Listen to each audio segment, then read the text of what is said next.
মাত্র আধা ঘন্টা সময় হাতে নিয়ে 1 কেজি পরিমাণে রসুন এবং 1 কেজি পরিমাণ আদা কিভাবে পরিষ্কার করে এবং ছাড়িয়ে নেওয়া যায় সেই টিপস আপনাদের সঙ্গে আজকে শেয়ার করব। আশা করি আমার আজকের ভিডিওটি আপনাদের কাছে ভালো লাগবে, তাই রিকোয়েস্ট করব শেষ পর্যন্ত দেখতে থাকুন। আজকে আমি হাতে মাত্র 1 ঘন্টা সময় নিয়ে আমার পুরো কিচেন এবং ফ্রিজ, খাওয়ার টেবিল, পড়ার টেবিল এবং পুরো রুমটা কিভাবে নেট অ্যান্ড ক্লিন করি সেই ভিডিও আজকে আপনাদের সঙ্গে শেয়ার করব। আশা করি আমার আজকের ভিডিও আপনার কাছে ভালো লাগবে, তাই রিকোয়েস্ট করব ভিডিওটি শেষ পর্যন্ত দেখবেন। অবশ্যই একটা লাইক করে শেষ পর্যন্ত সঙ্গে থাকবেন। যারা আমার চ্যানেলে ফার্স্ট ভিজিট করেছেন অবশ্যই চ্যানেলটি সাবস্ক্রাইব করবেন। তো প্রথম থেকে শুরু করি। সবাইকে আসসালামু আলাইকুম। আশা করছি যে যেখান থেকে আমার আজকের এই ভিডিওটি দেখছেন সবাই ভালো আছেন, সুস্থ আছেন। আলহামদুলিল্লাহ আমরাও সবাই ভালো আছি। তো আগের দিন রাত্রিবেলা এবং আজকে সারাদিনে সবটা থালা বাসন রেখে দিয়েছিলাম। আগের দিন রাত্রে ইফতার সব কিছু মিলিয়ে যে থালা বাসন ছিল সব কিছু আমি আজকে ক্লিন করব। এবং সাথে আগের দিন রাত্রিবেলা মাছ রান্না হয়েছিল, তার জন্য ওভেনটা পুরোপুরি খারাপ হয়ে গেছে, তেল ছিটা পড়ে, তাই সবটা আজকে পরিষ্কার করব। ভাবলাম আপনাদের সঙ্গেও শেয়ার করি। এখন আমি মাত্র 5 মিনিট হাতে সময় নিয়ে পুরো ফ্রিজটাকে পরিষ্কার করে নেব এবং ক্লিন করে নিব। তো ফ্রিজের মধ্যে যেগুলো রয়েছে ওগুলোকে ভালো করে পরিষ্কার করে নিব এবং শেষে ভালো করে মুছে নেব ফ্রিজটাকে। মাত্র 5 মিনিট হাতে সময় নিয়ে পুরো ফ্রিজটাকে উপরে ডিপ এবং নিচে নর্মাল সবটা আমি পরিষ্কার করে নিব। তো এই যে এতগুলো, যেহেতু অনলাইন থেকে এই সবজিগুলো আনা হয়েছে, তো সব কিছুই প্যাকেট করা রয়েছে। আর এমনি নর্মাল দোকান থেকে যদি আনা হতো, এমনি ব্যাগে করে আনা হতো, সেটা এমনি রাখা হয়ে যেত। যেহেতু অনলাইন থেকে সবজিগুলো নেওয়া হয়েছে তাই এগুলো প্যাকেট করা আছে। তো প্যাকেট অবস্থায় আমি রেখে দিয়েছি আর প্যাকেট কেটে ঢেলে রাখিনি। তো এখন সবটা ভিতরে ঢুকিয়ে তারপর আমি ভালো করে পরিষ্কার করে নিব। আর পরিষ্কার করার ফুটেজটা আমি শেয়ার করিনি কারণ ভিডিওটা অনেক বড় লম্বা হয়ে যাবে। তো এখানে রয়েছে কিছু রসুন ছাড়িয়ে রেখেছি। এই রসুনটা আমি ডাল বাগার দেওয়ার জন্য রেখেছি। আর মাত্র আধা ঘন্টা সময় নিয়ে কিভাবে 1 কেজি রসুন এবং আদা ছেলা যায় সেটাই আপনাদের সঙ্গে শেয়ার করব টিপস সহ। তো শেষ পর্যন্ত দেখতে থাকুন। আশা করছি আমার আজকের ভিডিওটি ভালো লাগবে। তো এখন এই যে ফ্রিজটাকে ভালো করে পরিষ্কার করে নিয়েছি। এখন ভেজা কাপড় দিয়ে পুরো ফ্রিজটাকে মুছে নেব সুন্দর করে। তো এখানে দেখায়, এখানে রয়েছে আখের গুড়, যেটা আমার কোনো কাজেই লাগে না, জাস্ট ফ্রিজেই থাকে। হয়তো বা কোনো দিন কাজে লাগলে তখন ব্যবহার করা যাবে। তো যাই হোক, ফ্রিজটা পরিষ্কার করে নিয়েছি এবং শুকনো কাপড় দিয়ে এবং ভিজা কাপড় দিয়ে ভালো করে মুছে নিয়েছি। এখন এই যে খাবার টেবিলটাকেও ভালো করে মুছে নিয়েছি। এখন সাজিয়ে নিলাম সুন্দর করে।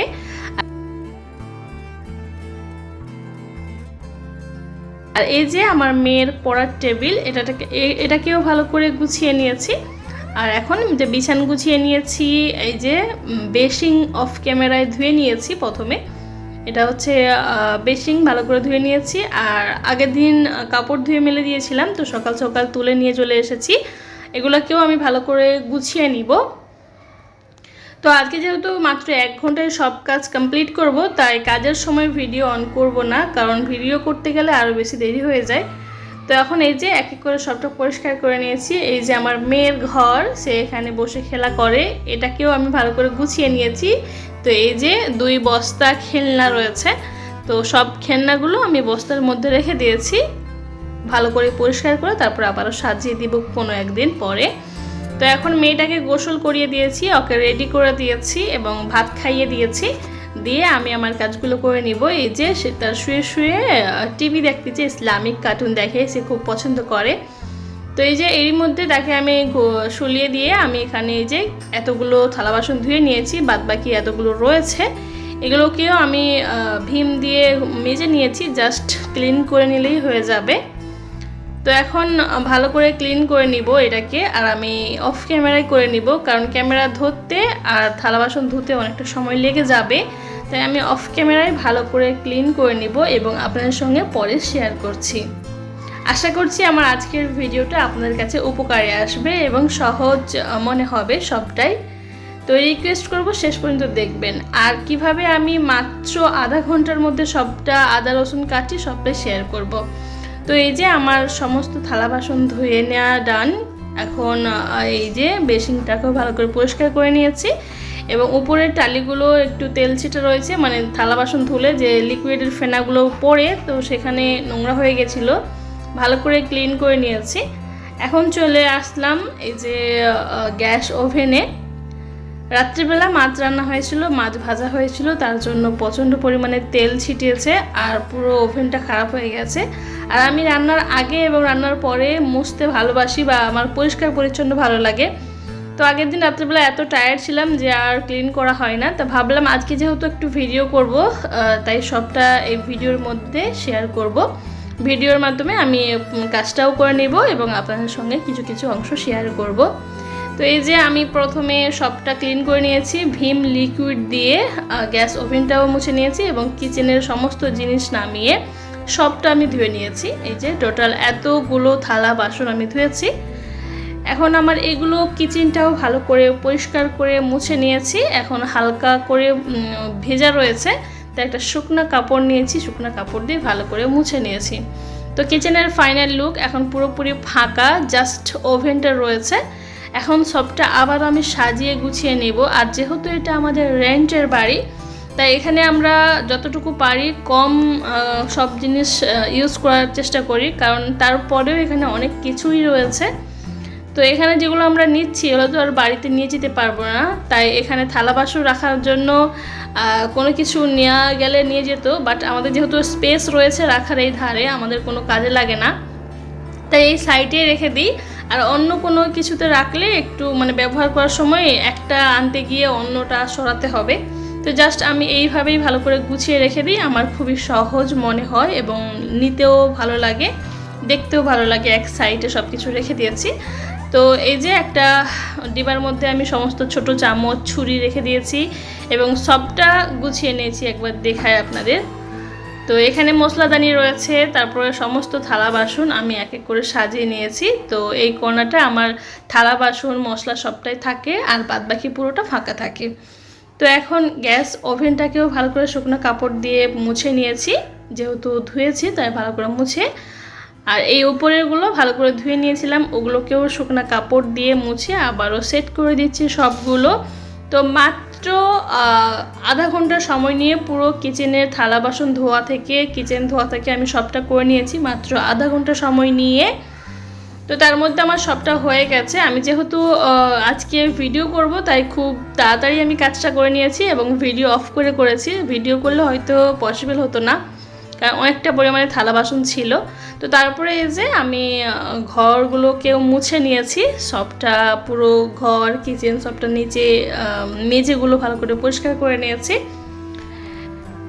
দেখতেই পাচ্ছেন পুরোপুরি পরিষ্কার করা। আর এখানে যেগুলো জিনিস রয়েছে যেমনই থাকে সেমনই রেখেছি সবটাই, শুধু জাস্ট পরিষ্কার করে নিয়েছি।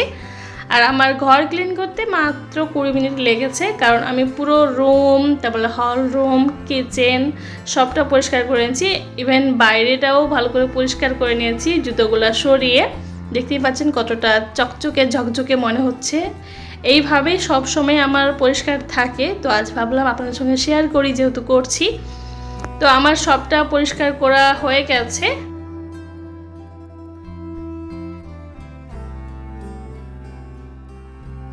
কিভাবে মাত্র আধা ঘন্টা সময় নিয়ে 1 কেজি পরিমাণ রসুন এবং 1 কেজি পরিমাণ আদা কিভাবে কেটে পরিষ্কার করব সেটাই সবটাই শেয়ার করব। তো তার আগে আমি আমার রুমটা দেখাই। রুমটাও ভালো করে ক্লিন করে নিয়েছি এবং সিদ্দিকা পারভিনের পড়ার টেবিলটাও গুছিয়ে নিয়েছি। দেখতেই পাচ্ছেন এখানে হচ্ছে আমার মেয়েটা পড়াশোনা করে আর বাইরের টেবিলে খাওয়া দাওয়া হয়। আর এই হচ্ছে আমাদের রুম। আমি এখনো বিছানটা গুছাইনি, মানে বিছানটা যেমনই ছিল তেমনই রয়েছে, শুধু গুছাতে বাকি রয়েছে। তো ওটা দেখালাম না। এখানে তো আমি অফ ক্যামেরা এটা ধুয়ে নিয়েছিলাম। আর এখন সবটা পরিষ্কার পরিচ্ছন্ন হয়ে গেছে। আর এখন সবটা গুছিয়ে নিব, মাত্র 5 মিনিট সময় নিয়ে আমার সবটা গুছানো হয়ে যাবে। তো টোটাল আমার 1 ঘন্টা সময় লেগেছে এখানে সবটা পরিষ্কার এবং পরিচ্ছন্ন করতে, গোছাতে। তো খাওয়ার টেবিলে আমি ভালো করে কাঁচের গ্লাসটা ধুয়ে নিয়েছিলাম, তো সেগুলোও ভালো করে সাজিয়ে দিয়েছি যেভাবে সবসময় থাকে, তো সেটাই সাজিয়ে গুছিয়ে নিলাম। আর এইভাবে চেয়ারগুলোকেও রেখে দিয়েছি, যেহেতু আমি ঘর পরিষ্কার করব তার জন্য গুছিয়ে নিয়েছিলাম, চেয়ারগুলো একের পরে এক রেখে দিয়েছিলাম, এখন আবারও যেমনকি তেমন করে দিয়েছি। তো এই হচ্ছে আমাদের খাবার টেবিল, যেখানে আমরা 3 জন বসে খাওয়া দাওয়া করি, আমি, হাজব্যান্ড এবং আমার মেয়ে। তাই এক সাইড করে দিয়েছি টেবিলটা, যেহেতু আমরা বেশি মানুষ নয়, মাত্র 3 জন, তাই এক সাইডে খাওয়া দাওয়া হয়ে যায়। আর যে এইগুলো এরকমই থাকে, সাইকেল, চেয়ার, আমার মেয়ের স্কুটার সবটা যেরকম থাকে সেরকমই রেখে দিয়েছি, কারণ ও ওইরকমই খেলা করে। আর এই যে আমার মেয়ের ঘর, সেটাও ভালো করে পরিষ্কার করে তারপরে আবারও রেখে দিয়েছি এখানে পুরোপুরি ফাঁকা। কোনো এক সময় করে ওর খেলনাগুলো আবারও গুছিয়ে দিব।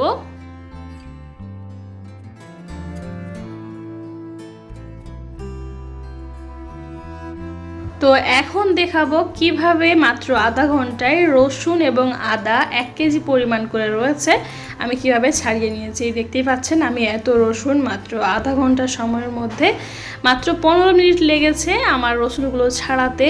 তো সেই টিপস এখন শেয়ার করব। তো কিভাবে হয়েছে অবশ্যই আপনারা বুঝতে পারছেন দেখে। তো আমি 3 ঘন্টা আগে সমস্ত রসুনকে ছাড়িয়ে, মানে রসুন গোটা ছিল তো সেটাকে কুয়াগুলো ছাড়িয়ে ভিজিয়ে রেখেছিলাম 3 ঘন্টার জন্য। তো 3 ঘন্টা পরে আমি মাত্র 5 মিনিট সময় নিয়ে জোর করে ঘষে 2 হাত দিয়ে চিপে ঘষে খোসাগুলোকে, যেহেতু নরম হয়ে গেছে অতক্ষণ ভিজেছে, তাই খোসাগুলো ছেড়ে গেছে আর আমি এক এক করে বেছে নিয়েছি। আর যেগুলো খোসা রয়ে গেছে সেগুলো ছাড়িয়ে নিয়েছি। দেখতে পাচ্ছেন এগুলো ভেজা রসুনের খোসা, কারণ যেহেতু আমি ভিজিয়ে রেখেছিলাম, আর এইটার মধ্যে ডেকচির মধ্যে ভিজিয়ে রেখেছিলাম। আর এই যে 1 কেজি পরিমাণ আমার এখানে রসুন রয়েছে, আলহামদুলিল্লাহ আমি একা হাতে করতে পেরেছি মাত্র 15 মিনিট সময় নিয়ে। আর বাকি 15 মিনিট সময় নিয়ে আমি পুরো 1 কেজি পরিমাণ আদাও কেটে নিব। আর যে কাজটা মন দিয়ে করা যায় সেটা কিন্তু খুব অল্প সময়ের মধ্যে করা যায়, আর যেটা মন দিয়ে করা হয় না তো সেটা অনেকটা সময় লাগে। তো আমি মন থেকে এই কাজটা করেছি একেবারে ধৈর্য নিয়ে, মাত্র 15 মিনিটের মধ্যে আমার এই 1 কেজি পরিমাণ রসুনটা ছাড়ানো হয়ে গেছে, যেহেতু আমি ভিজিয়ে রেখে করেছিলাম। তো এখন হচ্ছে সন্ধ্যাবেলা, আমার হাজব্যান্ডকে বলেছি যে এটা আমার একটু ব্লেন্ড করে দাও। আমি সবটা কেটে রেখেছি দিনের বেলা, আর ওনাকে বলেছি যে এগুলো আমাকে পেস্ট করে দাও, আমি ফ্রিজের মধ্যে রেখে দিব। তো উনি আমাকে এগুলো করতে সাহায্য করছে। আর এখন প্রায় ইফতারের টাইম, ইফতারের আগ মুহূর্তে এগুলো করছে, এখন ইফতারের টাইম রয়েছে। আর উনি ইফতারের সমস্ত ফলগুলো কেটে দিয়েছে, আর এখন একটু টাইম বাকি রয়েছে, তাই ভাবলাম যে এগুলো করে দাও। তো উনি আমাকে রসুন পেস্ট করে দিচ্ছে, আর আমি একটু ভিডিও করছি যেটা আপনাদের সঙ্গে শেয়ার করার জন্য। আশা করছি আমার আজকের এই রসুন মানে পরিষ্কার করার টিপসটা আপনাদের কাজে লাগবে এবং উপকারে আসবে। এবং মাত্র 1 ঘন্টা সময় নিয়ে পুরো ঘর, কিচেন সব কিছু পরিষ্কার পরিচ্ছন্ন করা, সব কিছু মিলিয়ে আই হোপ আপনাদের কাছে আমার আজকের ভিডিওটি ভালো লেগেছে। যদি ভালো লাগে অবশ্যই আমার চ্যানেলটিকে সাবস্ক্রাইব করবেন এবং পাশে থাকা বেল আইকনটি প্রেস করে রাখবেন, অল অপশানটি। আর যারা ফার্স্ট ভিজিট করেছেন অবশ্যই আমার চ্যানেলটি সাবস্ক্রাইব করবেন, আর যারা এখনও লাইক দিতে ভুলে গেছেন অবশ্যই লাইক করে দিবেন। তো এই হচ্ছে আমার 1 কেজি পরিমাণ রসুন বাটা, আর এই হলো 1 কেজি পরিমাণ আদা বাটা। আর আদা যেহেতু খোসা ছাড়াতে হয় অনেকটা পরিমাণে বাদ চলে গেছে। তো যাই হোক, আমার আদা রসুন ব্লেন্ড করা ডান, আলহামদুলিল্লাহ। এগুলো আমার ঈদের সময় খুব কাজে লাগবে। ঈদের সময় সব কিছু আমার করতে হবে না, তো ঈদের আগে আমি সবটা করে নিয়েছি, আমি সব কিছু প্রিপারেশন করে নিয়েছি। আর যেহেতু আমার কাছে কেউ আসবে না, তারপরেও নিজেদের জন্য, যেহেতু আমরা দূরে রয়েছি, এখানে কোনো মেহমানরা আসতে পারবে না, তো নিজেদের জন্য নিজেরাই কাজটা গুছিয়ে রাখলাম। তো এখন এক এক করে আমি ডিবায় ঢুকিয়ে নিচ্ছি। তো উনি ঢুকিয়ে নিচ্ছে, আমি জাস্ট একটু ভিডিও করছি। উনি 2টো ডিবার মধ্যে ঢুকিয়ে নিব। আদা একটা, এগুলো হচ্ছে আইসক্রিমের ডিবা, যেগুলো আইসক্রিম দোকান থেকে আনা হয়েছিল। এখন আইসক্রিম ডিবা যেহেতু শেষ হয়ে গেছে, তো ফেলে কেন দিব, যেহেতু একটা ডিবা কাজে লাগবে। তো আমি এইভাবে কিন্তু প্রত্যেকটা আইসক্রিমের ডিবা কাজে লাগিয়ে দিই। এখন হচ্ছে এটা আইসক্রিমের ডিবার মধ্যে আমি আদা বাটা রেখে দিয়েছি, আর আরেকটা ডিবা নিয়েছি, তার মধ্যে যে বাকি রসুনটা আছে রসুনটা ওর মধ্যে রেখে দিব। তো এই ঈদের সময় আপনারা আমার এই ভিডিও দেখে অনেকটা উপকারী হবেন এবং আপনাদের অনেকটা উপকারে আসবে আশা করছি। তো এই যে আমার রসুনটাও ভালো করে ডিবার মধ্যে ঢুকিয়ে দিচ্ছে, আর চাইলে আদা রসুন একসঙ্গে পেস্ট করা যায়। তো আমি ভাবলাম আদা আলাদাভাবে আর রসুন আলাদাভাবে পেস্ট করলে ভালো হয়, তাহলে দুটো দু রকমভাবে থাকবে। কোনো এক সময় হয়তো কোনো রসুন লাগলেও আদা লাগলেও না দেওয়া যাবে। তো যাই হোক, একসঙ্গেও মিশিয়ে রাখা যায়, আপনারা চাইলে আদা রসুন একসঙ্গে পেস্ট করে রাখতে পারেন। তো আজকের মতন আমার এতটাই, আশা করছি আমার পুরো ভিডিওটা আপনাদের কাছে ভালো লেগেছে। আর যদি ভালো লাগে অবশ্যই আমার চ্যানেলটিকে সাবস্ক্রাইব করে আমার সঙ্গে থাকবেন, অবশ্যই ভিডিওটিতে একটি লাইক দিয়ে যাবেন। তো এখন এগুলো হচ্ছে ফ্রিজে রেখে দিব ডিপের মধ্যে, আর ডিপ বরফ হয়ে গেলে নর্মালে রেখে দিব। যখন ব্যবহার করব তার কিছুক্ষণ মানে 1-1.5 ঘন্টা আগে যদি বের করে রাখা হয় অনেকটা নর্মাল হয়ে যাবে, তারপরে অনায়াসে এখান থেকে পরিমাণ মতো নিয়ে রান্না করা যাবে। আর যেহেতু আমি একসঙ্গে রেখে দিচ্ছি তাই পুরোপুরি বরফ হয়ে যাবে ডিপে রাখলে। যদি ছোট ছোট কোনো কৌটো রাখতাম মানে আইস বোর্ডে তাহলে হয়তো ভালো হতো, কিন্তু এরকম রাখা আমার মনে হয় সবথেকে ভালো। যখন রান্না করব মাত্র আধা ঘন্টা আগে বের করে রাখলেই হয়ে যায়। তো উনি কিন্তু আমার যেগুলো বাটিগুলো নষ্ট হয়েছিল মানে আদা রসুন রাখা হয়েছিল ওগুলোও ক্লিন করে দিয়েছে। তো আজকের মতন এতটাই, সবাই ভালো থাকুন, সবাইকে আসসালামু আলাইকুম, আল্লাহ হাফেজ।